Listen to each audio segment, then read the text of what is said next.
दोस्तों आज मैं आपसे बात करना चाहता हूँ परमेश्वर के भय के बारे में। हमें परमेश्वर से डरना चाहिए या नहीं डरना चाहिए?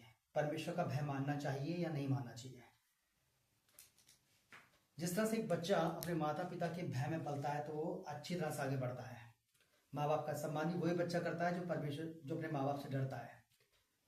तो सम्मान वही करेगा जो अपने माँ बाप से डरता है, यानी कि डर में सम्मान छिपा होता है। ऐसे ही हमें परमेश्वर से डरना चाहिए, क्योंकि बाइबल में लिखा है कि हर व्यक्ति को परमेश्वर का भय मानना चाहिए। हर एक जाति के लोगों को परमेश्वर का भय मानना चाहिए, क्योंकि परमेश्वर का भय मानना ही बुद्धि का आरंभ है। तो जब हम परमेश्वर भय मानते हैं तो हमारी बुद्धि सही से काम करती है, यानी बुद्धि में अच्छे विचार भी होते हैं, बुरे विचार भी होते हैं। अगर हम लोग परमेश्वर भय में काम कर रहे हैं, अपने भय में जी रहे हैं परमेश्वर के, तो हम अच्छे अच्छे काम करेंगे और अच्छा अच्छा सोचेंगे। और जो लोग परमेश्वर से बहुत प्यार करते हैं वही परमेश्वर के पवित्र भय को समझ सकते हैं।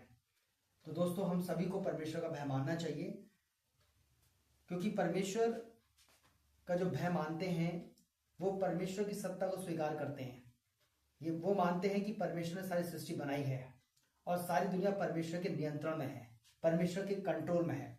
मेरे दिमाग में जो आएगा मैं उसे करूंगा, तो हो सकता है सफल नहीं होगा, लेकिन अगर जो मैं करना चाहता हूँ वो मैं अपने परमेश्वर से बातचीत करूंगा और उनसे कहूंगा, पिता परमेश्वर, मैं ये काम करना चाहता हूँ, मेरे इस काम में मदद कीजिए, अगुवाई कीजिए, और प्रार्थना करके हम उस काम को शुरू करते हैं तो परमेश्वर अगुवाई करते हैं। तो जो लोग परमेश्वर भय मानते हैं, परमेश्वर उन्हीं की अगुवाई करते हैं। इसलिए दोस्तों, हमें परमेश्वर का भय मानना चाहिए। समझ लीजिए कि आप लाइफ में उन्नति करना चाहते हैं और आपकी लाइफ में परमेश्वर का भय नहीं है तो आप उन्नति नहीं करेंगे। तो जो लोग परमपिता परमेश्वर के आज सेवक हैं, बड़े बड़े दास हैं, वो परमेश्वर के भय को ही बुद्धि का आरंभ मानते हैं और परमेश्वर की नजदीकी में तभी वो आ सकते हैं जब परमेश्वर की आज्ञाकारिता में चलते हैं। मैंने परमेश्वर भय और परमेश्वर की आज्ञाकारिता दोनों को देखा है। इसलिए मैं आपसे कह रहा हूँ कि अगर हम अपने माता पिता के आज्ञाकारी हैं तो निश्चित रूप से हम कहीं ना कहीं उनसे डरते हैं।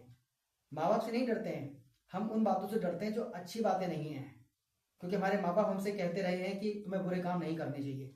यही बातें परमेश्वर कहता है कि हमें बुरे काम नहीं करना चाहिए। तो दोस्तों, अपने जीवन में परमेश्वर के भय को लाइए और सारी बुराइयों को अपने जीवन से दूर कीजिए। और फिर अगर आप प्रार्थना करके परमेश्वर कुछ मांगते हैं तो आप पाएंगे कि हाँ, परमेश्वर आपकी सुनता है। बस यह है कि हम जितने भी लोग हैं जो परमेश्वर सेवा करते हैं, हम यीशु के नाम से ही परमेश्वर से मांगते हैं, इसलिए परमेश्वर हमें देता है। इसलिए मैं आपसे बार बार कहता हूँ कि अगर आपको कोई समस्या है तो जरूर मुझे बताएं। अगर कोई बीमारी है, आपको किसी प्रकार की तकलीफ है, तो प्लीज अपने कमेंट्स में मुझे बताएं आप किस विषय को लेकर के प्रेयर कराना चाहते हैं।